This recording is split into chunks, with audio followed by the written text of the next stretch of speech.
you? I'm Cassidy Quinn, and this is Mentally Together. Because whether you can see it on the surface or not, we are all just trying to keep ourselves mentally together.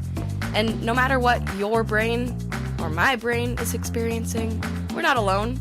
We're together. But hopefully today we are not together in this way, the way in which I am physically feeling, which is sick.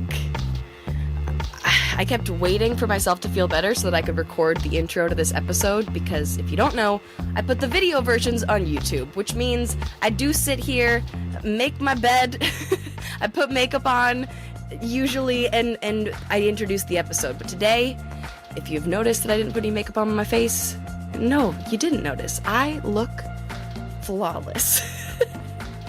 That is not true. But the point is, I'm going to make this intro short so we can get into the wonderful interview for this episode, because I had to get this episode out right now. Today, as it's coming out, it is the final day of June, which means it is the final day for LGBTQIA+ Pride Month for 2023. Not that we can't or shouldn't be celebrating queer and trans people all year, because we definitely should. But I wanted to make sure to get this episode in for Pride Month to feature some wonderful queer humans.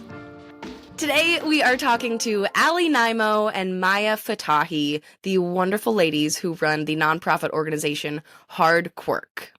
Hard Quirk is all about advocacy and support for people living with OCD and people supporting their loved ones and friends with OCD, Obsessive Compulsive Disorder.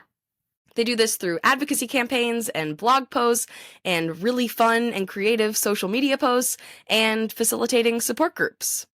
Ali and Maya are so good at all of this, sharing information in a super creative way, adding a lot of fun into it somehow, and it's only because they have their own lived experience. They both live with OCD, they've both gone through intensive treatment, and now they are going through school and training to be able to give that back into the world to support others through their OCD recovery. I learned so much from both of them in this conversation. One of the things that has really continued to stick with me is the fact that the way we talk about things directly impacts people's lives. And I know that might sound really dramatic, but it's true. And it can be true about things that might seem small to us as we're saying them, like a little joke about how I have to organize my kitchen and so I am so OCD, which number one is not true. Number two does not give an accurate representation of what it is like to actually live with OCD. And it just continues to create this barrier where if we do not know what it's really like to live with something, and we start to feel or experience the symptoms of having that thing, how will we ever actually go and receive treatment and ask for help if we have a totally different image of what this thing is in our own mind? Does that make sense? My brain is feeling like nothing makes sense today, and that's why I'm going to make this intro short. I said I was going to do that, but I still want to talk about these things. So how do we break down the stigma? How do we get the real facts about what it's like to live with these things out into the world so that we can all know it and go receive treatment when we need to, and or support the people in our lives when we see them experiencing these things? I guess it all comes down to empathy. That's what I'm trying to say here. We're building empathy. And at risk of making a bit of a cheesy transition, but like I said, it is the last day of Pride Month as I am putting out this episode, so I want to make sure we bring the message home. This empathy, this listening to other people's real stories and lived experiences and understanding people and supporting them, just holding space for them to exist and be their true selves. Can we do it in all areas of the world? Like, yes, mental health conditions, and also the LGBTQIA+ community. Because just like having an inaccurate perception of what it's like to live with OCD can actually prevent people from getting out and seeking the treatment that they need, so can an inaccurate view of what it's like to live as a queer person, what it means to be a member of the LGBTQIA plus community, can prevent people from coming out and feeling okay in their bodies and just being themselves in the world. And so having that empathy and letting them just be themselves can save lives. It's dramatic, but it's true. And I think that's all I need to say before we get into this episode. So let's get into it with they're quirky, they're queer, and they're just wonderful humans. It's Allie and Maya of Hard Quirk. Welcome to the show. Thank you guys for being here. Thank you for having us. You guys are wonderful. I got to start off just like a basic question that can also, it can go different directions depending on the day. How are you actually today, both of you? Saucy questions, right to start. I can go ahead since I already started talking. I'm very exhausted, I will say that much. Did not get as much sleep as I would have liked last night. Had my 8 a.m. class that I showed up for at 9 a.m. Now I'm doing okay. Yeah. Yay. A little bit. But also, for anyone listening in the future, that is Maya. Like, how we need people to know what's your voice, what's Allie's voice. Yes. That's Maya's lovely voice. Here's Allie.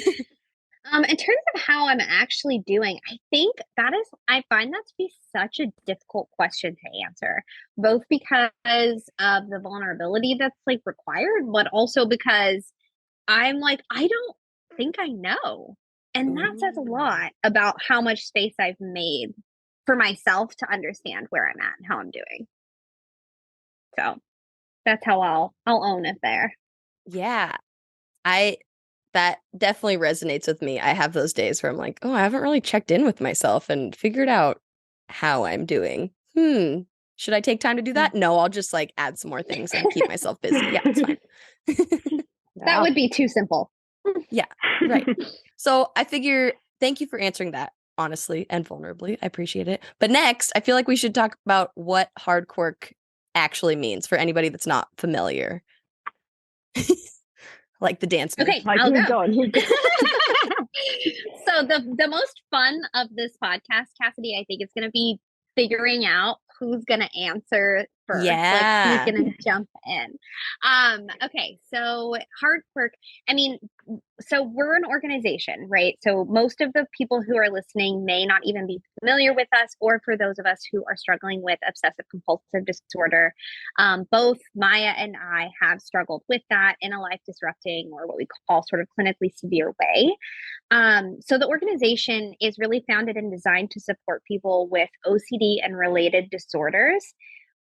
The name of the organization is sort of this entirely different beast. Years prior to even being in treatment for OCD specific therapy being in exposure and response prevention, I was working with a therapist who was helping me to create a new treatment goal for this period of time where I was transitioning from being in residential treatment back to back for several years and finally starting college in a new state, in a new place, and was just taking time to explore and figure out who I was.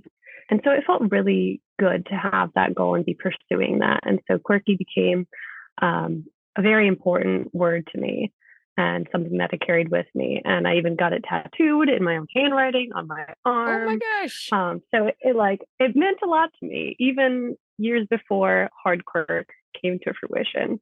So flash forward to being in OCD specific treatment. I was doing ERP in a residential treatment center, and this, I will say, like when we were in groups and stuff, we had one specific group where we were talking a lot about stigma and the stigma around OCD, and that was very unlike the rest of the groups there, targeted more at working on our symptoms. But having that space to really talk about stigma brought up a lot of conversation around the ways that OCD gets dismissed and brushed off. And the all too familiar, I'm so OCD. I like to straighten picture frames on a wall. I need my closet organized by color and sleeve length, whatever. Just all these sort of narratives that you hear all the time, just really belittling OCD's distressing symptoms to very simple things that sure might actually be symptoms that someone with obsessive compulsive disorder has, but do not fit the picture, because what these people are often saying is, I like doing these things, which is not what OCD is. OCD is what we call ego dystonic. The symptoms and the thoughts that we're having do not coincide with what we think of ourselves and our values. And so when people say that they're so OCD for these things, it's really not getting at and representing what OCD actually is. And one of the other main stigmas that we were talking about in this specific group was just the word quirky and people being called quirky. And so I had this moment in that group, I think, where I was like, oh my gosh, like something that was so close to me and very positive for me is now I recognize being used in a way that is damaging to me and kind of was a part of my difficult experience of getting an OCD diagnosis. So I had this moment of just being like, like how could this word that like was so positive for me be so negative for this community? And through the name Hard Quirk, we were trying to reclaim that word quirkiness and get it back to that sort of positive connotation that I first encountered and built with that word. So instead of just being dismissed as quirky for the compulsions and distressing rituals that we don't want to be doing and are spending several hours doing in a day, how can we embrace our quirkiness in recovery by doing all of the ridiculous things that we might have to do in exposure response prevention therapy to face our fears directly? And the name Hard Quirk also sounds like hard work. And so exposure and response prevention therapy is a very notoriously difficult treatment because it involves directly facing your fears and resisting the compulsions and other safety behaviors that you're used to rely on to reduce that anxiety. And so it takes a lot of work and courage to step into this process every single day and to choose recovery, to choose to reduce and resist compulsions. So we're hard quirking over here. I love it. So if someone calls either of you quirky, like, I don't know, maybe some podcast host did like 5 minutes ago, is that is that bad? Is that mean? Does it depend where it's coming from? Like, what's your relationship with the word when other people use it towards you now, if that makes sense? Yeah, no, I think that's a great question. And I think so for one, we've now labeled ourselves as quirky, right? Especially the language you use, Cassidy, queer and quirky. Like we've literally put that on graphics. We put it on the internet. And to be honest, I think that being called quirky is sort of the tame version of the stigma that I've experienced, right? Like that there are things that people do say to me or have said about people who have OCD or experience OCD that I experience as significantly more offensive than the word quirk. So I think ideally, we want to be able to talk about the language of quirk and quirky as a symbol for how language defines and unfortunately limits our understanding of this illness. Yeah. Thank you. So I mean, I think Maya and I both probably have a variety of stories of, different like levels of stigma that we've encountered. And I think like how we choose to respond to those is very dependent upon the environment that we're in, what power or like sort of systems are in place that we feel we can talk about it. Right. So, for example, like I'm not going to be providing psychoeducation to like my boss about OCD and why that's unhelpful. But when I'm with my in-laws, You bet I will be. So I think it just really depends on the circumstance of like how we'll respond to it. Yeah. Mm.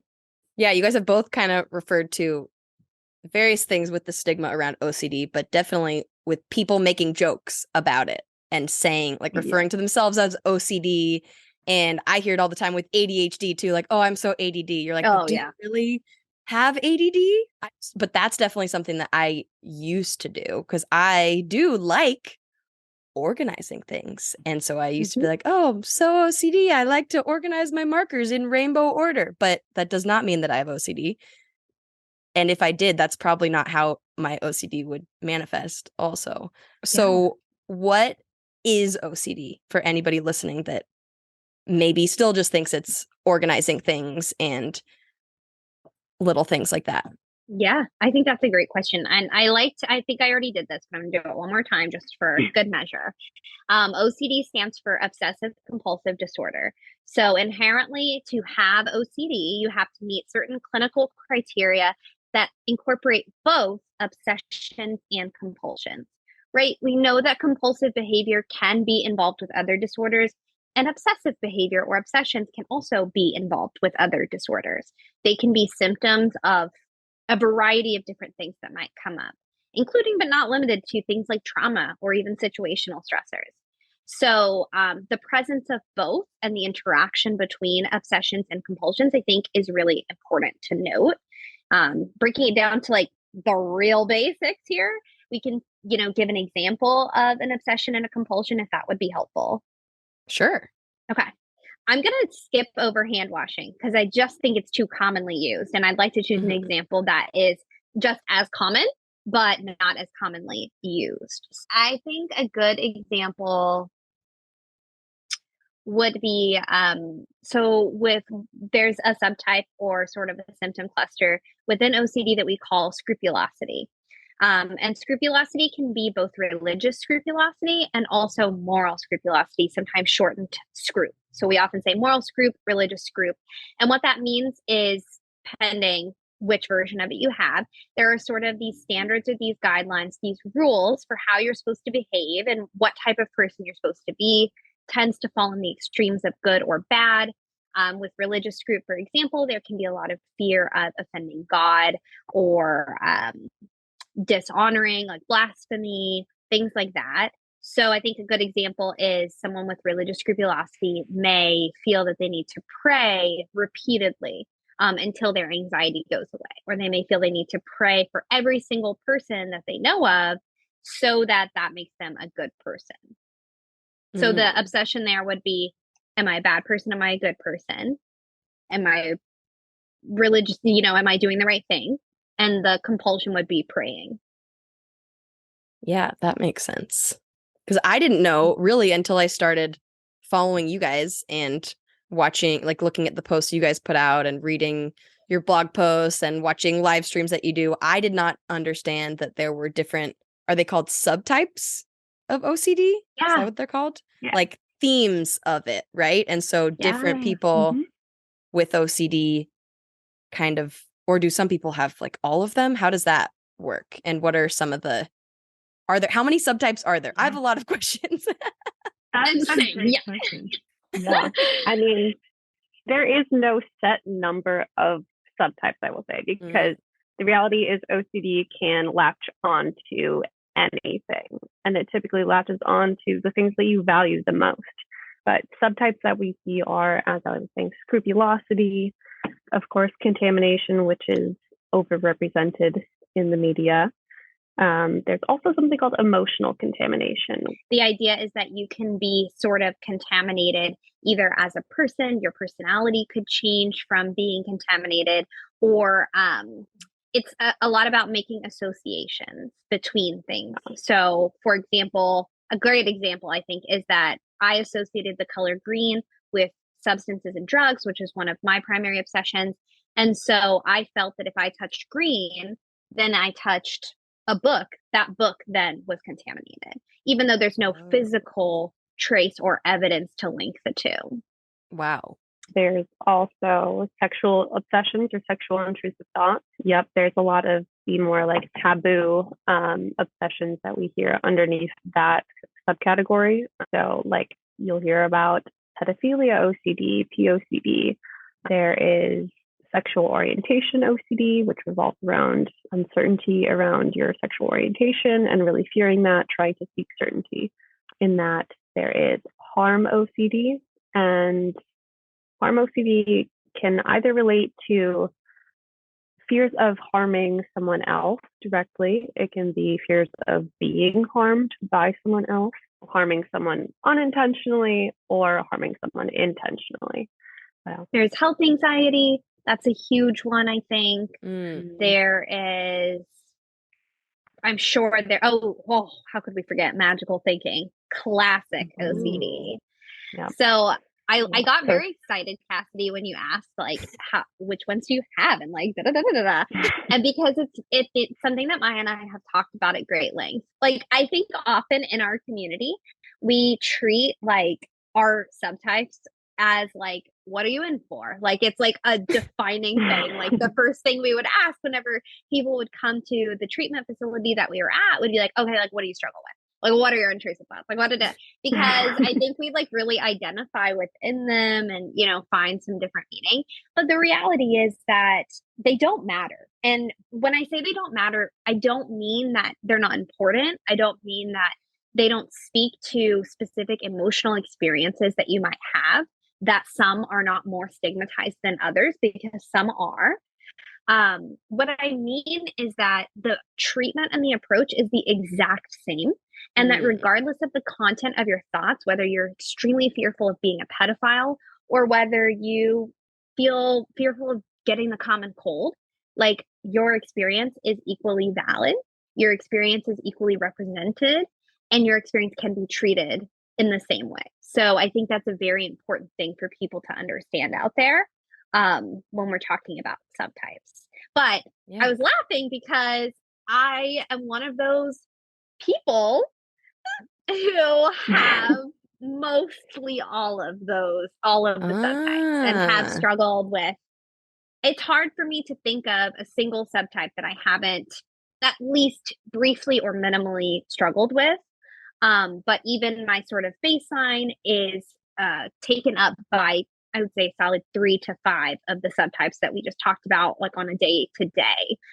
Which is very interesting and very different than Maya's experience, which I think is part of what makes our partnership so cool. Yeah. Perfect match. It is definitely a way of, I mean, I think largely because, you know, OCD targets are the things that we value. Our subtypes can kind of speak to like our identities a little bit. I mean, do we want to over-identify with that? Definitely not. But I think it does kind of feel like a part of our personalities in some respect. But yeah, I have largely struggled with sexual obsessions and more of that kind of taboo realm of obsessions. I've struggled significantly with perfectionism, health anxiety. There's definitely others. I mean, I've definitely, like Ali was saying, struggled with all of them at some point, maybe not as significantly as others. OCD likes to kind of shapeshift all the time. You both referred to when you were in treatment and when you got diagnosed. You obviously do not have to share any more than you want to, but if you'd like to, curious how you guys ended up getting diagnosed. Because I've also heard you guys talk about on your live streams and your other social posts that it can take people a really, really long time to actually get diagnosed with OCD because of everything you just said, probably, that it can be seen in so many different ways. And so you might not know that this thing you're feeling is related to this. So I was actually not diagnosed with OCD until I was 24. And thankfully for me, that was only about 2 years after the onset of severe OCD symptoms. Now, thinking back on sort of life before the diagnosis, I can remember certain things and I'm like, oh yeah, I definitely have had OCD for much longer than what I was under the impression. But I had a bit of I don't know if unique is even the right word, but my experience was very acute and very sudden. So I was at college, at like a prominent university. I was doing a lot of research work. I was very well prepared to go into a doctoral program. I specifically wanted to do a PhD in clinical psychology. So I was privileged enough to be very well educated on psychology. And I think that speaks to the lack of education and awareness around OCD, because I had absolutely no clue what happened when it hit me. Wow. Within probably 1 to 2 weeks of experiencing what I sort of called like constant panic attacks, I felt I was having panic attacks that would be occurring multiple times a day. There were certain like things that became really like triggering for me, like chemicals in my food. I became very obsessed with that. This was also during the age of the ever popular documentaries like Food Inc. and things like that. Great. So yeah, it was it was rough. It was rough. It was like one too many like late night movie sessions with my friends from school, and like it was Food Inc. and talking about animal abuse, and I was like shook to my very core. I was like, so very quickly, unfortunately, like my health declined. I did have to leave school, like I said, within about 1 to 2 weeks of sort of having this onset of symptoms. I went to Texas, which was my home state. And the plan was to just sort of stay there for a few weeks as I was preparing to study abroad in Paris in the fall. Unfortunately, that few weeks turned into a couple of years because of just the severity of symptoms I was experiencing. I never did return to that institution. I instead went home and started sort of developing a lot of what I now understand were intrusive thoughts, especially about health anxiety related to my own health or the health of those around me. I was later really struggling with specifically like food related obsessions and things like that. I weight cycled quite a bit. For those of you who aren't familiar with that vocabulary, it's just essentially whenever someone either has a dramatic weight loss or weight gain. So I lost approximately 30 pounds or so in those first couple of months, and then was able to sort of regain it, and then lost again. So there was this up and down sort of happening there. And then unfortunately, because my physical health was being impacted so negatively, and I was having sort of these impacts from like malnutrition and things like that, that exacerbated my mental health issues and my challenges with OCD.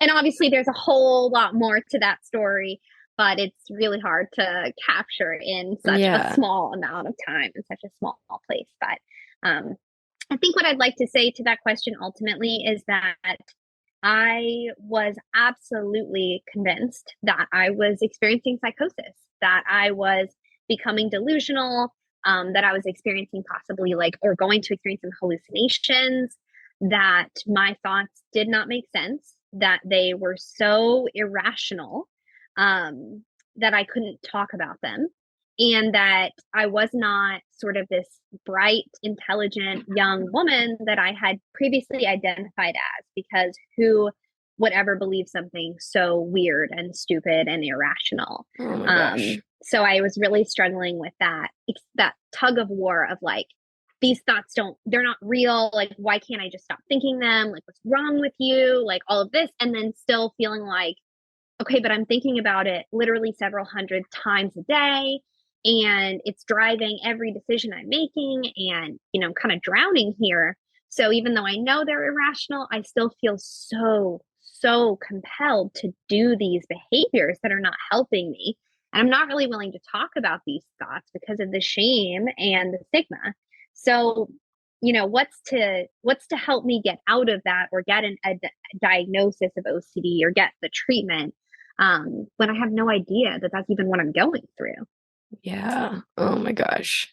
I'm sorry that you had to go through that, because it sounds so overwhelming and scary. And yeah, thank you for sharing that. Of course. So my experience with my onset of OCD, in contrast a little bit, my journey started when I was really young. So I started having severe OCD symptoms when I was just 8 years old. This was kind of, I think, triggered by a particular slightly traumatic event. And yeah, at that age, I had absolutely no idea what was going on. I was convinced at just 8 years old that I was a terrible person, that I was a slut, that the FBI was coming after me. I was terrified of law enforcement because I thought that I had done something so wrong and I'm such a terrible person Oh that my gosh. it was bound to happen, that I was going to be taken away to state prison, etc., etc. And it was an interesting way to spend your adolescence, kind of constantly fearing those things. But yeah, I had no idea what was going on. I was just so convinced that those were true. And obviously, because of the nature of those thoughts, I couldn't share them with anybody. I felt I had to be completely quiet and not share them with anybody at all. So this actually caused me to be pretty much mute for several years. I wouldn't talk in classes in school unless I was specifically called on. I remember being a kid and like playing by myself, or even with friends if I had a little play day and we'd be playing with dolls or a little pet shop or something. And, they would be like talking with their little people and whatnot. And the entire time I'm like, doing the same thing, but just completely silent. And I think about that sometimes. I'm like, that's very interesting. It's not the way you envision a child playing. But yeah, no, I was so terrified of like my parents hearing what I was having my little doll say. Because what if it was something that would raise concern for them and then I would be taken away? Then I was keeping all of this secret for several years, never sharing anything. And I think it really started to eat at me. And I developed an eating disorder. I believe those symptoms started when I was around 14, and grew really significant by the time I was 16, such that I had to take time away from high school to attend treatment. Initially, it was a partial hospitalization program, and then just was continuing to get worse. And so I was attending residential treatment centers then for the eating disorder and just depression symptoms. I started dealing a lot with suicidal ideation and self-harm, and that all just became super escalated over several years. So I was in and out of residential treatment centers for the eating disorder and depression, probably from 16 to 20. I had this experience in when I was in treatment for my eating disorder, that I started to, get the courage to start sharing some of these things that were constantly on my mind and distressing me, these sexual intrusive thoughts. And I remember sharing with a clinician for the very first time, and the response that I got for like sharing one of those sexual intrusive thoughts that I was really worried about, and I conveyed that to her. I was like, I can't stop thinking about this and it really distresses me. So I shared that thought and she laughed at me. And hard to say whether it was just like discomfort on her part as a clinician, or if it was generally just like, what the heck? This is what? This is so weird, whatever. But I obviously took that very personally and was like, oh my gosh, I'm crazy. I am terrible. This is just confirmation that I'm a bad person, that I'm, etc. And so I was like, all right, never again. I'm never sharing these thoughts again with someone, because that was clearly too much and crossed the line. But, I think after that experience, it continued to just get worse and amplify. So when I was in a new treatment center here in Massachusetts, I talked about them again. And my therapist initially had really no idea what to do with that, but actually took the time of day to be like, all right, this is something of interest. Let's keep an eye on it. And got some consultation from other clinicians. And one of them thankfully proposed after kind of a period of time in my treatment where everyone was kind of stumped, not really knowing how to progress. This clinician proposed, like, well, have you thought about if she has OCD? And I remember my therapist telling me that I was going to get a kind of like a clinical examination to evaluate if I have OCD. And her saying that to me, I was like, huh? Like, I'm not a germaphobe. I don't care about that. I'm not worried. Like, I just keep having intrusive images and thoughts about sex in a super distressing way. Like, what does this have to do with OCD and wanting things clean and tidy? Yeah, so that was the moment that my world was shook and opened up. I relate so hard to that, Maya. Like, that experience of being like, I definitely had a couple of, well, first of all, I had like mentioned this one time, like I was like, I think I'm just like really anxious, like maybe even a little bit obsessive. And one of my like prior therapists was like, oh, you don't have OCD. OCD would be like, you know, you need the pens on my desk arranged in like a specific way. Like, you don't have that. It was kind of like, oh, I was like, no. At the time, I was like, oh, that checks out. Thank you for clarifying that. Like, I don't have OCD. Years later, after like all this separation. No. So I think we can shine a bit of a spotlight on how, unfortunately, even clinicians and providers and psychiatrists, I can't even tell you how many people who are professionals in this field but haven't been appropriately trained on OCD genuinely do not understand how it shows up, how it's treated, and how to interact with people who have it. And that is part of what makes OCD so dangerous, which we'll, I'm sure, talk about at some point. But it thrives in that silence. But yeah, Maya, I really relate to that too. Because whenever people were like, then later somebody was like, I think my sister was like, Allie, I think you have OCD. And I was like, no, I don't. I was like, this is so random. Like, you came up with the most random possible conclusion here. Like, I do not have OCD. And it really took me a significant amount of time. I remember even in my interview for the residential treatment facility that I was going into, which Cassidy, I also was, I was actually transferring from an eating disorder facility as well. So, and like, much like Maya, they were kind of like, we don't really know what to do with you because you're in eating disorder treatment and you're losing weight and you have all these obsessive thoughts. So I kind of think you might need different help. And even whenever I was doing that interview at the residential treatment facility that I ended up going, I was like, and by the way, like, I don't even know if I actually do have OCD. Like, I'm not convinced. And the person who was doing the intake is a clinician as well. And she's like, well, how many hours a day do you ritualize? And I was like, well, what's ritualizing? And she kind of explained to me what compulsions are and what different performing compulsions might look like.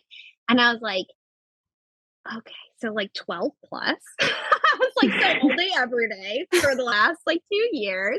And that was like a moment where I was like, okay, I have OCD. Yeah. Yep. I just want to know if that first therapist that was like, oh no, you don't have OCD, ever stumbles across your Instagram for Hard Quirk and is like, wow, I don't know how much therapists like remember, how much specific information about people they remember or not, but I always feel like they either remember everything or have no recollection of ever even talking to me. Right. Like, does she find your account? And she's like, oh my God, she could have been diagnosed years earlier if I hadn't said that to her. Definitely thought about that. I would love for one of my old clinicians to come across and be like, oh shit. Yeah, absolutely. I can't wait for them to comment on this podcast and like, that'll be the day. It's so interesting to hear you guys both talk about, I guess, to generalize, like bad experience with clinicians or therapists in the past. And now you guys are like training to do that for people, right? To actually be in that role. You're both in school. studying to become therapists, yeah, but in different kind of areas, right? Yep. I mean, yeah, I think I'm like still navigating what exactly that's going to be. I definitely have enjoyed. So, full disclosure, I actually have worked at the treatment facility where Maya and I received treatment as a Whoa. counselor, or what we call community residence counselor, to help treat people who have OCD and who come in through the program. That's So so it's cool. it's cool. It's just like interesting, and for me has been incredibly rewarding because it's really this like full circle experience where, I was absolutely 110% convinced during the height of my OCD that my life was over, that the best I could hope for would be to live with my parent for indefinitely, that I would not be returning to school, that I would not be returning to any type of work, that sort of all of my dreams were over. And I know this all sounds very dramatic, but I want to clarify that I, in general, am a very like strong-willed individual. And it kind of takes a lot to like discourage me. But OCD really, really took everything from me that it could. Like it truly had left me in what I felt like was this very dry, barren sort of wasteland of no hope. And I think that hopelessness is, again, part of what makes it so dangerous. So I think that being able to like work there, because when I did go to treatment, and Maya will talk about her experience as well, but whenever I went to treatment, it was very, very difficult work to do. It was very difficult therapy, specifically, as Maya talked about. ERP is notoriously challenging, but I recovered so much more in the 3 months there than I ever thought humanly possible. And Wow. in a way, I felt that I was a more courageous individual leaving treatment than I was even before the onset of OCD, Wow. because of all that I had gone through and sort of conquered and overcome. So to be able to like be even a slice of that for people who come into that program has been incredible. And I have taken some time away from that because I am, as you mentioned, in school, but I have really, really enjoyed working with this community and sort of treating those with That's OCD. so cool. In That's my awesome. turn. Oh, yeah. Yeah, it's your turn. I am studying primarily psychology, and I am doing a minor in art therapy and graphic design as well. So yeah, I honestly don't really know what I want to do, but I am very passionate about the arts and about using the arts as a method for healing and kind of exploring your experiences emotionally and mentally. I think having the experience when I was younger and really struggling with OCD of being really struggling with communication and being able to communicate my emotions and the thoughts I was struggling with to anybody. I think a nonverbal form of communication, like art therapy, like art, whether it is drawing, painting, anything visual, but also including stuff like poetry and whatnot, anything creative, really. I think it's a whole different avenue for self expression and for sharing that emotional experience with others that you might not be able to access otherwise. So yeah, I'm having a great time just kind of in my studies exploring the intersection of art therapy and the treatment of OCD, because I am really interested in OCD treatment and recovery, and I'm really curious to find a way to integrate the art therapy approach into exposure and response prevention. So, how can we use Ooh. different art mediums as a form of exposure? And through creating an artwork with that perhaps distressing material, sensation, etc., that it brings up for someone, or like if the subject matter of what they're creating is challenging for them, like how can we create a different experience for those distressing thoughts and obsessions through just the practice of art? So yeah, that's what I'm looking at. But I also just love all things graphic design, so I had to tack that on in there too. And Yeah. that's something that I love doing with Hard Quirk in particular is, there is a lot of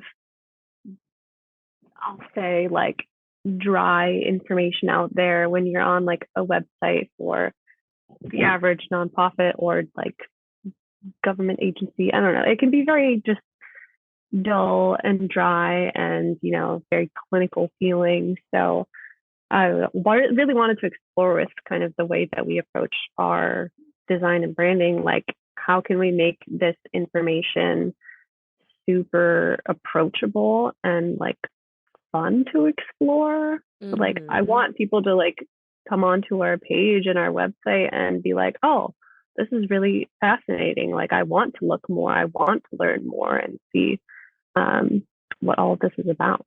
I like to think of me and Maya as such a good partnership because we are like a yin and yang in so many ways. I am absolutely not artistic in that way, like have no experience with graphic design. But what I really enjoyed with Hard Quirk is this opportunity to utilize writing. I've always really enjoyed writing, both as like a sort of a personal form of expression, but also as just a form of like understanding and conveying important information. And what I feel like the mark that I've left on Hard Quirk is how advocacy oriented it is, because, a lot of the language, even our mission statement, a lot of the language that we use time and time again in our campaigns and things is about changing how the world understands and perceives OCD. It's about bringing awareness to these things that, as difficult as it is to talk about, the lack of conversation around them is actively contributing to the suicide rate and to other, really harmful parts of how people are experiencing OCD. So I feel if you go on our page, it like reeks of advocacy, like it's like written on everything and in the captions and everything like that, because that's how I feel inspired. And I feel like maybe sometimes that inspires other people too. Yeah. Inspired because you don't want anyone to become expired. You want everybody here living. We want everyone to stay unexpired. Yes. That's right. There's so many things that you guys have talked to me about today, but also other times I've seen you guys talk all over the internet, of course, that like certain things, it seems like a lot of people could relate to. And I've even heard you guys mention like everybody has intrusive thoughts, but for someone with OCD, it's that they can't like get out of them, right? So how do you guys define or describe like the things that we might all feel? Like heard you guys talk about struggling with accepting uncertainty. Like I definitely struggle with accepting uncertainty, but probably not at an OCD level. Also, if I'm saying something really stupid and like offensive, please just shut me up. I think that's a particularly interesting one, because this concept of embracing uncertainty became really prevalent with the COVID-19 pandemic. A lot of people were faced with that. Everyone was faced with that, really. And that was an interesting opportunity for the OCD community to be like, yeah, we have to like step up here and kind of like help you all to understand this process of just, oh my gosh, yeah, we can't know, nothing is certain, so we just have to continue moving forward in a way that we want to and is values based. And well, we have to take it as it comes. And that was really difficult for a lot of people. I mean, even us definitely included. The OCD community was not like, oh, this is a piece of cake, like absolutely not. But I think that aspect of embracing uncertainty is something that everyone can relate to, specifically in the pandemic, but in other aspects of life too. And I think they talk a lot too about how people with OCD, well, first of all, like there has been research that has come out more recently. I believe they're fMRI scans. And the idea is that you can actually like identify someone with OCD, like their brain functioning a little bit differently and firing off in a way that's a little bit different than the person who doesn't have OCD, which I think is very interesting research. And I think, something they talk a lot about is that the OCD brain is going to be more, as you've mentioned in the past, Cassidy, sticky. So there is that frequency as well, but there's also the association.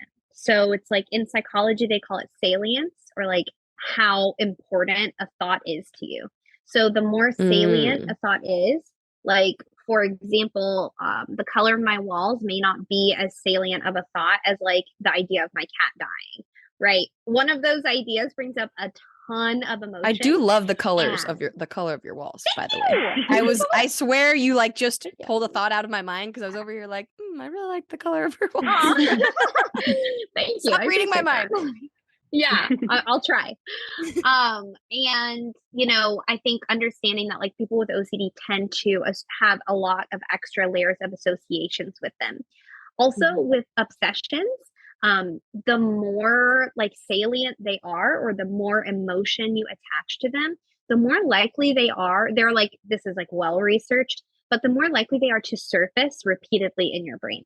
So the more emotion you associate with a thought, whether you have OCD or not, the more likely they are to come up time and time again because it's important to you.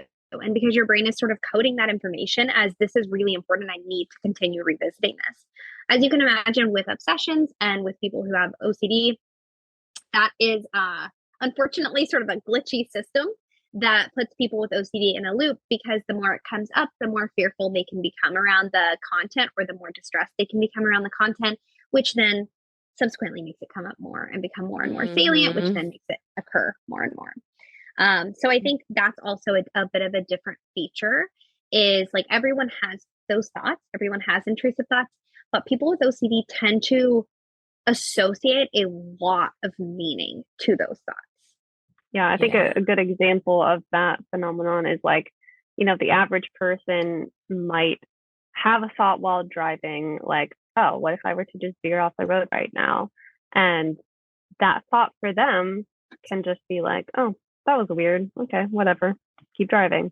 For someone with OCD, that experience might be very different, because what comes up then is the thought of, well, do I want to do that? Do I want to die? Like, what would happen if I were to do that? Like, and then just this entire rumination process can start of like, well, this would mean this and this would mean this. And it just gets you really stuck. And like, again, the more you entertain that thought and ruminate over it and think, the more prevalent it's going to be in your day.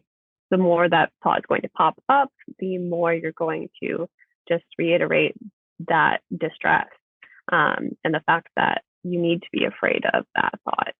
So it gets really stuck there. Yeah. And just to be like clear, this is not, the message here is not us being like, think positive, like just don't pay any attention to your anxious thoughts. Not how it works, right? We know that doesn't work. Not the vibe, not the move. Don't do that. But the point is to like, there are choices we can make with how we respond to our emotions, which are out of our control, by the way. So we can't control the thoughts that come into our brains, and we also can't control our emotional responses to them. But what we can control behaviorally is how we want to engage with them. So we know that, for example, I talked a little bit about myself. One of my intrusive thoughts that I've had since the beginning, it's like an OG for me, is the fear of becoming paralyzed. So I would have this thought probably several hundred times a day. I began to want to do some research about it. I wanted always to get reassurance that that wasn't going to happen. I engaged in a variety of different rituals or compulsive behaviors to try to prevent that from happening. And largely just engaged in a lot of ruminating, as Maya was referring to, of really trying to like think my way out of this possibility. But ultimately I was so convinced about this that I was like researching like facilities or like homes that my family could send me to after this happened, so that they didn't have to take care of me for the rest of forever. So it was a very serious thing for me. There was no possibility of thinking positive about that. There was no possibility of simply ignoring those thoughts, right? We have to understand that people with OCD, our fears are valid to us. The experience is real, and it feels as severe, it is as severe as it feels to us. So while that wasn't the case, like it wasn't like I may and do absolutely actively still have the thought and the fear of becoming paralyzed, probably at least, 30 times a day, I would say at minimum, most days. And that's been the case for the past about 3 years. Doesn't matter if it's a holiday, doesn't matter if I'm sick. Doesn't matter if it's my wedding day, because one of those days was my wedding day. Oh my gosh. It does not matter what the circumstances are. Like, I will have those thoughts. I will be afraid. And that possibility is there. That will always be there. So it's not about ignoring that, but instead it's like, how do we disengage from that? How do I acknowledge the fact that, yes, it is possible I could become paralyzed. Yes, it is possible I could go to sleep tonight and wake up and not be able to move ever again, and my livelihood would essentially end. But today, these are the things I really, really care about. What we know for sure is that this sort of OCD, this illness, is keeping me from things I care about the most. So how can I disengage from those thoughts without feeling like I need to avoid them, and instead engage in things I really care about, like doing a podcast or eating lunch or whatever it is that comes up. Yeah. So when you have those thoughts pop up in your mind, if you say them out loud to somebody, like if you say it to your wife or a friend or whoever, does that help? And maybe it depends on the moment and the thought and the person you're saying it to. But is that something that is generally helpful with OCD and intrusive thoughts? Or because you both talked about like taking a while to say things out loud because it felt like you were just losing your mind. Yeah. And I'm sure there's people listening that are like, oh my God, I've had that horrible thought. But like, if I say it out loud, it's just going to make it worse because now this person knows that I thought this thing. Absolutely. Well, I think I also, for me personally, Maya talked a lot about like the stigma and the fear of being, I don't know, like reprimanded by law for speaking out. And I think I experienced a lot of my magical thinking, intrusive thoughts. So for those of you listening, magical thinking is one of the subtypes of OCD that's basically anything that we know is irrational or even superstitious in nature. It sort of is this belief or this feeling that you can control things that you logically or rationally know that you cannot control. But unfortunately, part of my experience with that was that if I said the word paralysis out loud, if I talked about this fear, it would make it come true. So I even had my old therapist, I like had written it down on a piece of paper, which I don't know why my OCD was like, yeah, that's better. That's an acceptable alternative. Makes no sense, but whatever. I had like written it down on a piece of paper, and she like was like, I'm not going to open it. I'm not going to read it. I'll put it in this little box and I'll keep it. And I have no idea what happened to that little piece of paper. It haunts me to this day. I have no idea what happened to that little piece of paper. But I definitely felt and still do struggle with talking about these things and saying these words out loud because I fear that the acknowledgement of them would actually like fulfill them or sort of somehow make them come true by putting them out in the universe and that kind of thing. But that's why it's important to talk about them. Yeah. And also, Maya and I do this so much. Like, sure, you'll hear plenty of this, but like, we love to make fun of ourselves. We love to make fun of each other.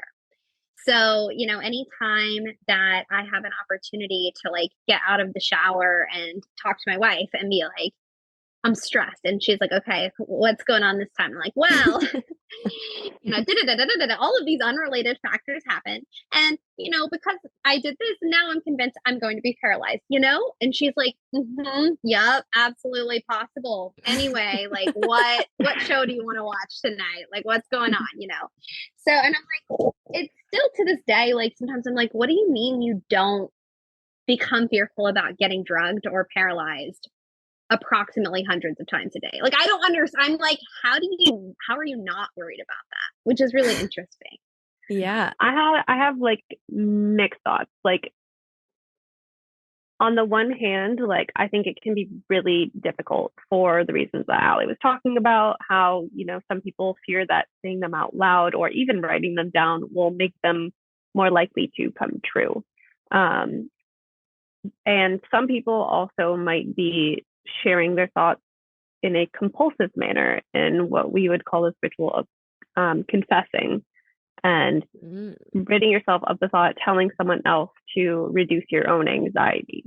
However, I will say, I think largely it has, at least in my experience, been extremely beneficial and definitely what changed like the course of my recovery, was being able to say those things freely out loud to my therapist and to the internet at this point.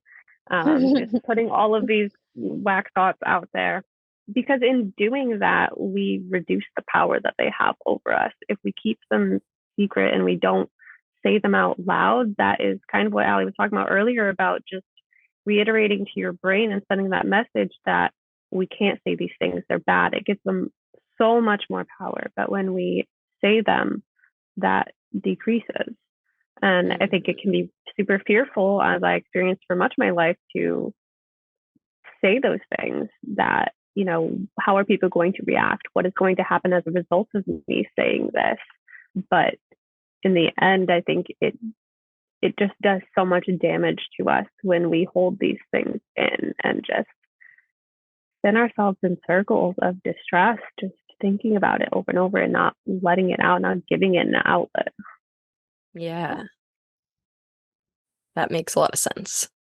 Then on the other side, if you are not a person that has OCD, but if someone in your life does, friend, romantic partner, family member, whatever, and they do open up, like what are things you've talked about, different ways to respond, you know, like Ali, now that your wife obviously is so close to you with all this, she can just be like, yeah, whatever, that's totally going to happen. Yep, you're going to get paralyzed. Great, thanks. But obviously there would be times when that is not the appropriate response. If it's like their first time opening up to you about some of the intrusive thoughts in their head, what is a good way to respond? How can we be helpful and supportive? Yeah, I think that's such a good question. So, we haven't talked at all about this, but we actually host support groups weekly that are entirely free. So we have a support group we do 2 hours. We have 1 hour that's dedicated to those that are living with OCD, lived experience, so on. But we also have a separate hour for like their loved ones. So family members, spouses, friends, just anyone who's sort of close to them, to identify how they can be a supporter to that person. And so this question comes up all the time because people do not know what to say whenever their loved ones are like ritualizing or saying some weird shit. You know, they just don't know what to say, and they don't know how to handle it because they don't want to make it worse. And we've talked about how it's like intuitive to give reassurance. That is what people automatically want to do. You have someone who's distressed and they're tearful or they're really struggling. Like, what you really want to do is either reassure them in a way that's like, no, that's not going to happen, everything's going to be okay, or reassure them more in like a shaking, like, this isn't going to happen, like, what, just stop, like, stop obsessing over it, don't be upset about it anymore. And that's also a very common response. So what just I think stop. Maya I'm sure and that works really well. I'm cured. And that's the cure right there. Yeah. So I think what Maya and I often tell supporters is like, when in doubt, when you have nothing to say, when you have no idea what to do and your brain goes blank and you're panicked, lead with empathy. Like, all day, every day, challenge yourself to really get into the human experience of understanding that no thought is a weird thought. Literally, we all have weird thoughts all the time. So being able to just say, I'm so sorry that you're going through this right now. This is really hard. I see how hard this is for you. You're not alone. I'm here with you. I may not understand, but I want to. Things like that are just simply validating empathy statements. So, like, I think if you're at the beginning of your sort of OCD knowledge and awareness and you are learning what you can say, just honoring the experience is like, when in doubt, that's the minimum. Do that all the time. I feel like that can apply to so many, like anything relating to mental health or just anybody struggling or suffering in general. I love that. Lead with empathy. Yeah. I definitely think that regardless of what you're struggling with or what your loved one is struggling with, validation is a super strong skill to have in terms of, you know, responding to things. And that doesn't mean validating the fears that they are coming to you with. That means validating the emotional experience that is tied to that. So not, you know, validating that yeah, it's true. Like, yeah, that person is sick and could die, whatever the thought is that they're coming to you with. But validating, like, yeah, this is super distressing what you're dealing with, and that thought is really scary. I'm sorry that you're going through this. Like, that kind of validation of just the emotional experience and struggle they're going through, I think is really key. And that goes well beyond OCD, as you were saying. That can be for anyone, anywhere, mental health condition or not. Mm-hmm. Absolutely. Yeah, I'm glad you brought up the support groups because I definitely wanted to ask you about that because I think that's awesome that you guys lead those. And also, as I was thinking about it, interesting because sometimes, so I now work for NAMI, the National Alliance on Mental Illness, and they are all about support groups, like peer-led support groups. And they always say, ideally, people can have like a well-rounded care system. So maybe you need medications, maybe not. Maybe you go to a therapist, maybe you also have support. And so, but I feel like sometimes they're kind of put against each other. Like, oh, is a support group trying to replace therapy? Oh, no, they clearly, with what you guys are doing in the world, they can very much coexist. And I didn't ever go to a support group until my mom died, and I didn't think that, like, I didn't know what a support group was besides like seeing like AA in movies, basically. Mm-hmm. But now that I finally started going to one for grief and the specific type of grief that I'm going through, it's been so helpful. And I just want everybody to know, like, just want to tell everybody. And sometimes people are like, why are you talking to me about your grief support group? I'm like, because you might want support too. And it's really nice. So helpful. Where did the idea for starting those groups come from? Was it something that was helpful to you guys in your recovery processes? I don't here's the thing is I don't remember where the idea Awesome. came from. Yeah. But here's what I do remember. I have And an Maya, I'm idea. sure you remember this too. But like, what was it? Almost 3 years ago now, which is absurd, ridiculous that we have been doing this for that long. Wow. But I do remember when Maya and I discharged from treatment. So we discharged around the same time. I was discharged in January of 2020. Maya discharged in March of 2020. Wow, And what a around time to go back out into the world. right. Mm-hmm. Oh my goodness, Yep. I can't. I know. Wow. Sorry, I interrupted, but No, it's okay. That was oh you're my absolutely gosh. right. Yeah. Lots of environmental factors. So, but we both realized very quickly like there's nothing out here for us. Support groups weren't a part of our recovery because they weren't available. Like we literally didn't know any resources other than outpatient therapy to continue the work that we were doing. And what we found in like our time at the residential treatment facility was that the relationships we were building, the community we were having around having these thoughts, around having these experiences was itself therapeutic and very healing. So I think that's a large part of what got us to do Hard Quirk in general, but in particular the support groups as well. I think it's something that's really important to us is acknowledging the lack of accessibility to OCD treatment. And that was something that we both found in our journeys. And so, creating a peer-led space to support one another is a small step in making, that support system for OCD a little bit more accessible. I think a lot of people have struggled to find OCD trained therapists. A lot of therapists and clinicians in general say that they are treating OCD, but they're not trained in doing exposure and response prevention therapy. And you show up to them, start seeing them, and they don't actually know as much as you would want an OCD specialist to have. So yeah, I think we were hearing from our community that they were looking for support groups, and we were like, I mean, yeah, we're happy to provide a space. This fits well within the values of our organization. And yeah, we want to create space to make this a little bit more accessible. So incorporating that into Hard Quirk has been, I think, a super beneficial way to just get the community together and support one another, which is super healing. And so cool that you have two separate ones for people Yeah.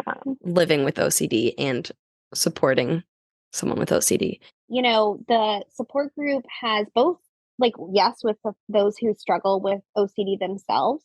But I think unexpectedly with the supporters group, we have had people that are tearful. We've had, parents that are saying that they've never talked to any other parents who know what their child is going through. We've had, people just talk about how misunderstood they have felt and how the first time they went to the support group and they were able to like relate to someone and just have a judgment free space where they could talk about their experiences, like how healing that was for them. So for those of you who are listening and you've never been to a support group before, not to shamelessly plug our support group, but it is free and it'll always be free. We learned a lot about OCD in our experiences of residential treatment, and that was so valuable. But then you leave, and it's not 3 months. It's not even 3 years. It's the rest of forever that we're expected to stay in recovery. People relapse all the time. So sort of this expectation has to be sustained with something. And I think what I really love about the support groups is that we get to meet people exactly where they're at, from their homes, from their jobs, from, wherever they're experiencing whatever phase of treatment they're in. We can actually work with them and try to help put them on that path. And yeah, we're not therapists, and we say that often in our groups for that. But you will be. One of these days. Yep. So I think like what we've had a couple of people say that they started our group and then they went to therapy. Like our group was something that made them feel they could approach that. And I think that's the goal. We want to be a part of that community without feeling like we have to be the treatment provider, because we know that there are people out there who can do that work. Mm-hmm. So you've obviously talked about a lot of things that have helped you in your OCD recovery. But are there things that, like you just said, Allie, this is forever. It's not like, oh, I got out of treatment, so now my OCD is cured forever. And you've even mentioned like these thoughts that you used to have hundreds of times a day. You still might have it 30 times a day, and that's just what it is. Are there things that you do in your lives now that do help? Things that you've learned to kind of incorporate into, whether it's routine or just, if you're having a really shitty OCD day, that actually kind of help? Absolutely. And I think that this is a particularly interesting topic to like talk about with me and Maya, because this is something that she and I have talked about with each other, and like how our experiences of OCD recovery have like become different over time. So for example, for me, like I very much am still struggling daily, hourly, probably with obsessions, with compulsions, things like that. And the reality for me in my recovery is understanding that like, I will have intrusive thoughts probably for the rest of forever. Like that is something that I've had to sort of just accept as my new normal, to like snag the language from the pandemic. But that is very much something that I'm like, I can either, live fighting with them, or I can live with them. And, I have to decide how I want to engage with them. That doesn't mean that there aren't some days when I'm crying or when I just feel so frustrated that I have to keep dealing with the same things over and over again, or frustrated that I feel like I have to work so much harder just to do things that for other people are really easy or even fun. I often experience this frustration with eating, because meal times, they just never stop coming. And somehow you're just always hungry again, right?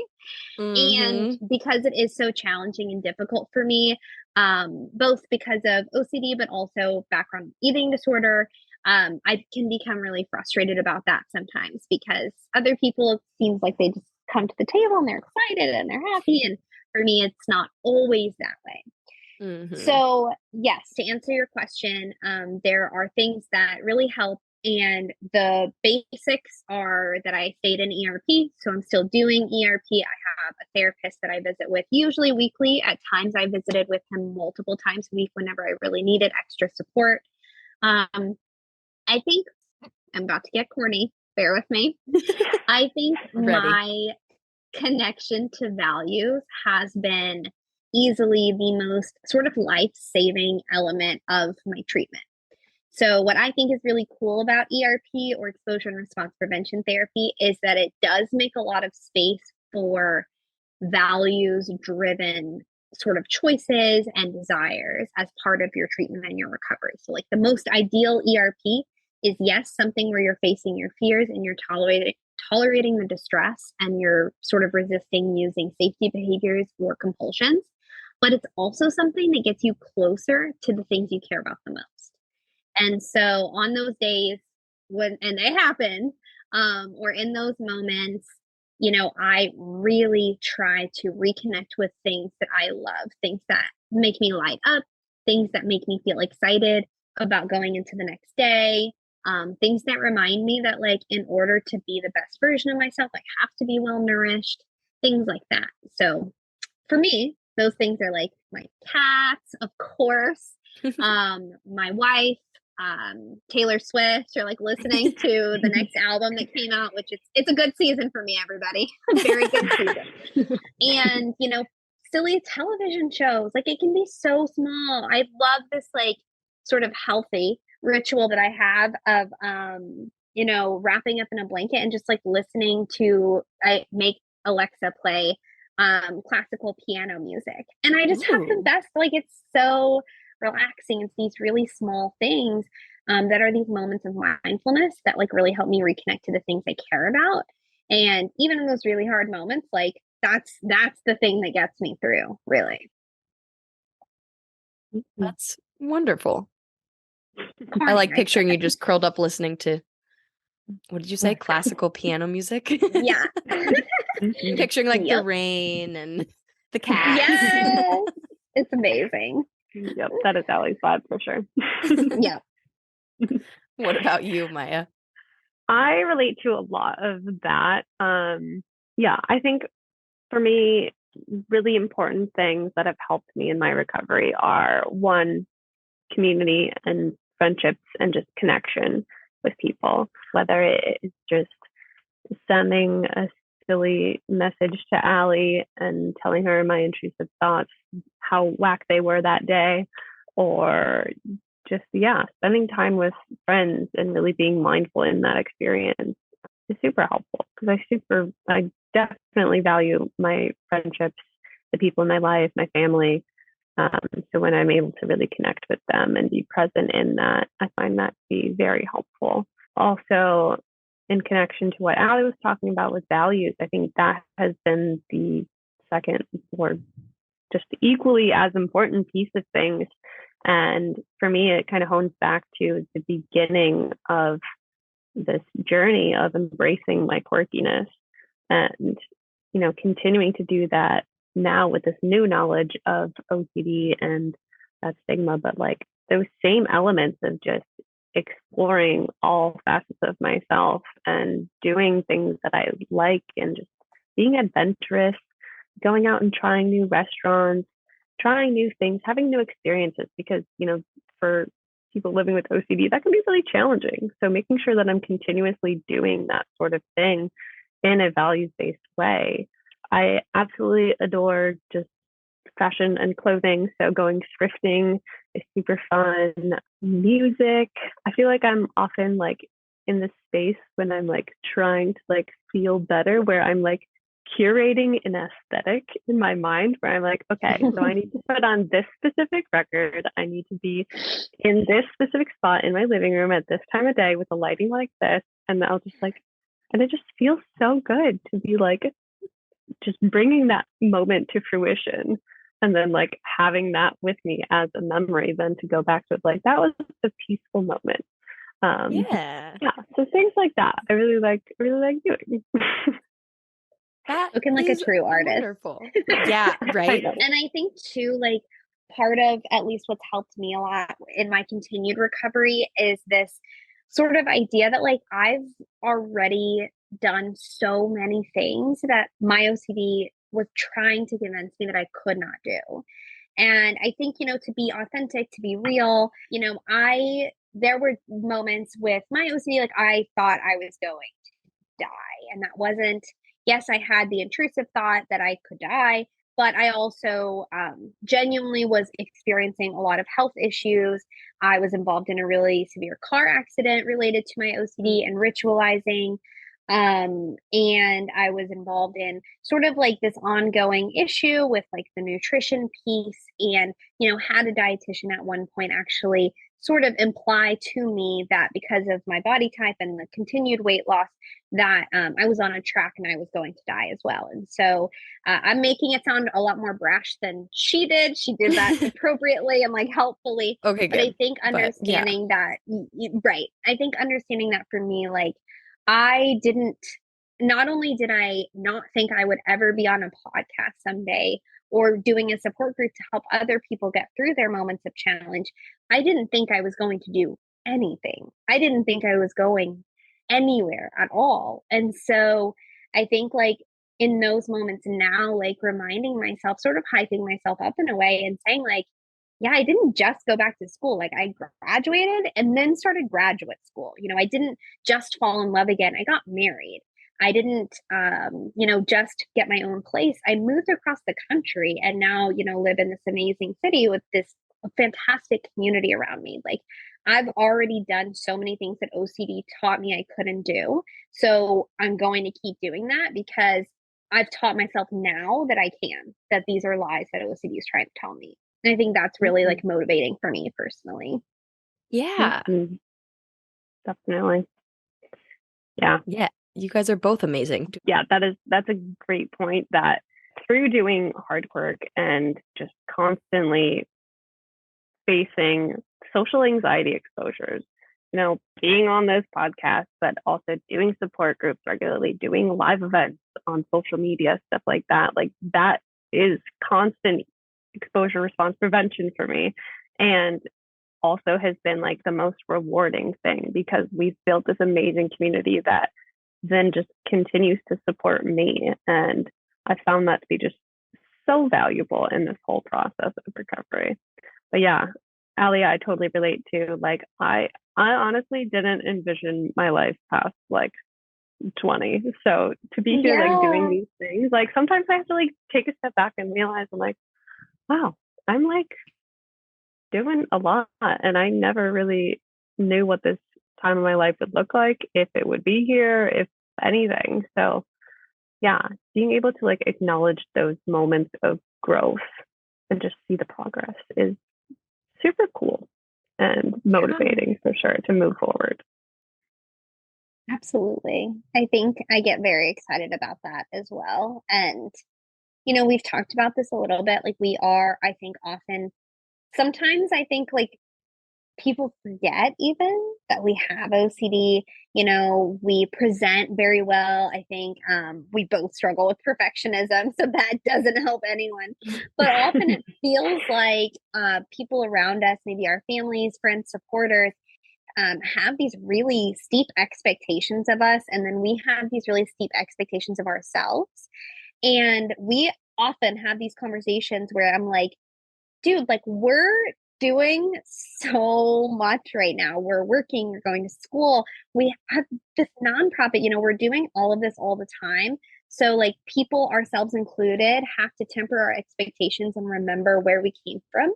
Remember that, like, we both, like, didn't just have OCD, we had severe OCD. We have experienced mental health crises that were significant and life threatening. And so, I doubt that a mute child version of Maya ever thought that you would be not just talking again, but like performing or giving speeches to masses of people or advocating.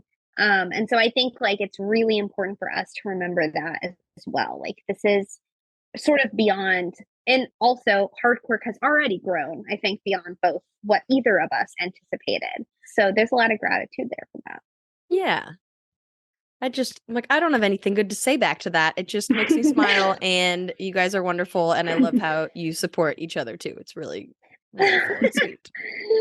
But I just want to, like, briefly revisit the fact that we were talking a little bit about like stigma, because I do think that things like the Target campaign, obsessive Christmas Mhm. disorder, obsessive chocolate disorder, obsessive Oh, cat disorder, no.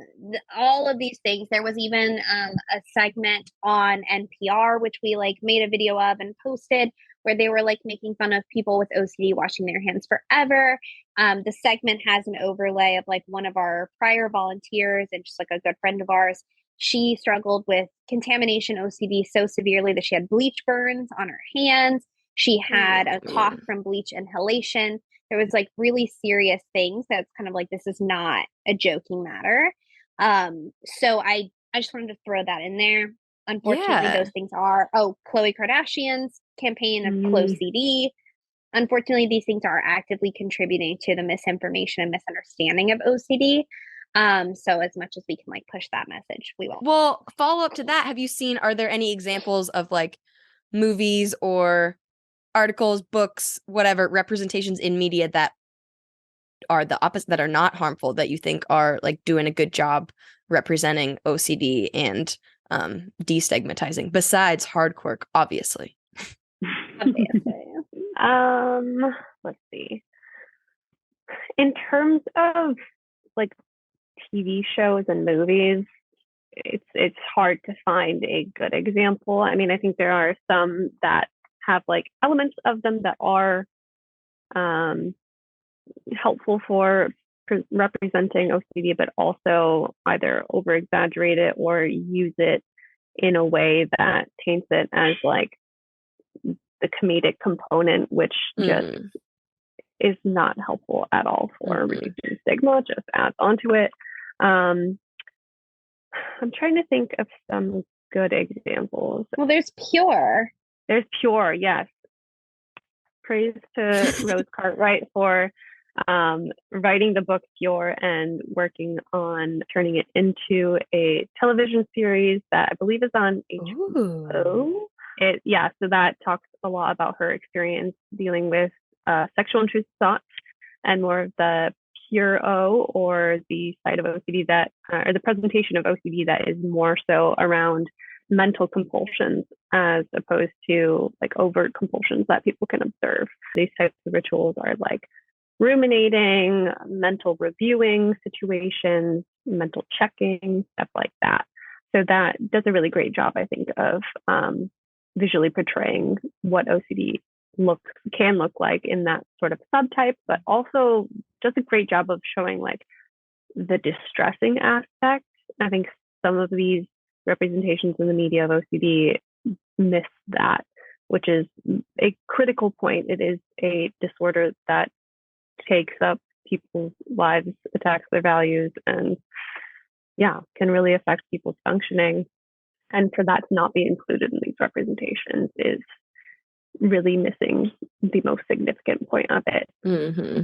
There are plenty of great memoirs written by individuals who have struggled firsthand with OCD, though. And those are always, I think, excellent to read and to get a better idea of what OCD looks like. I love them because they bring, like, I don't think I've read a single OCD memoir that did not bring an element of humor to it. That was like just it made it super fun to read. People are like basically like making fun of themselves because like, yeah, I did this ridiculous thing because this was the OCD logic, and like, yeah, now I'm on the other side of it, and it's like, wow, look at where I've come.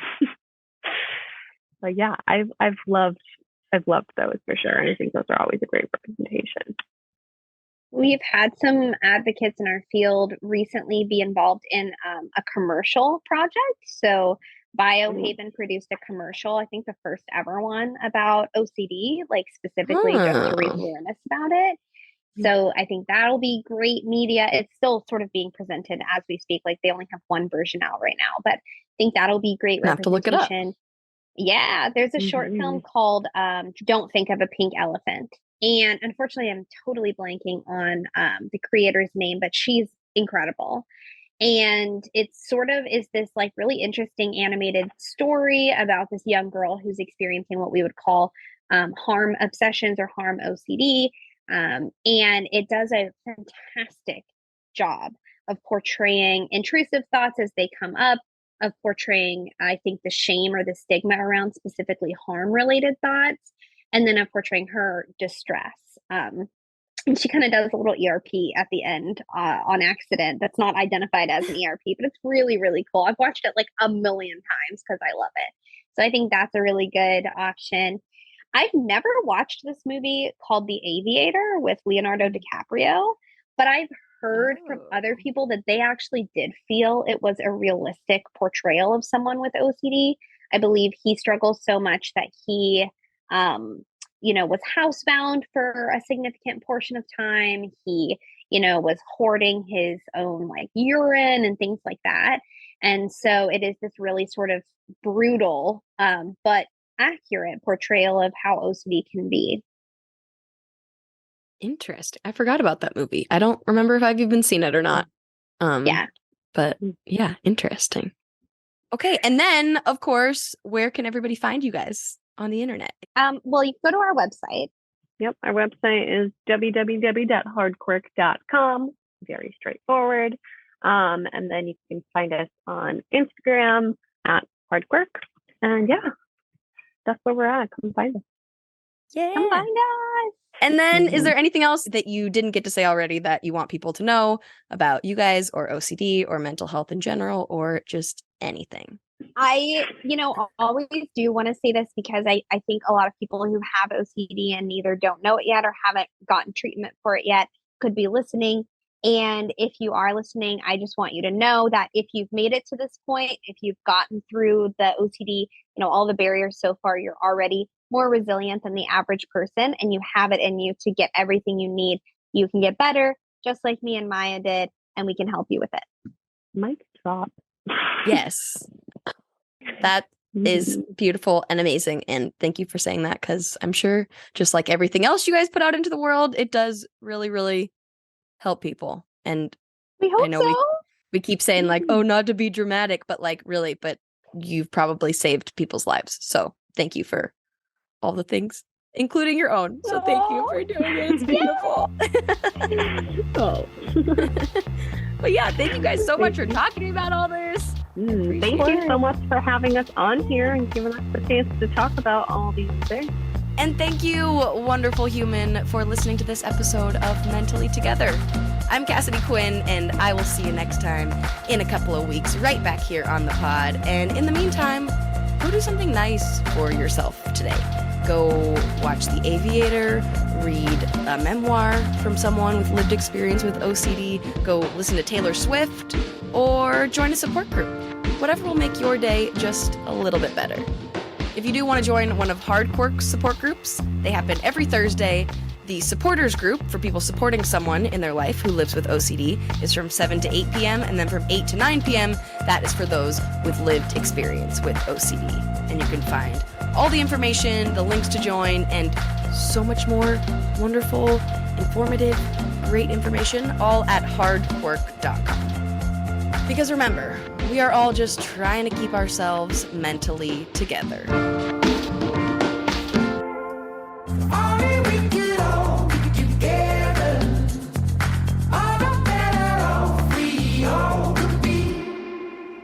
Mentally Together is produced, hosted, and edited by Cassidy Quinn in collaboration with Koba FM, a podcast network that is all about community, baby.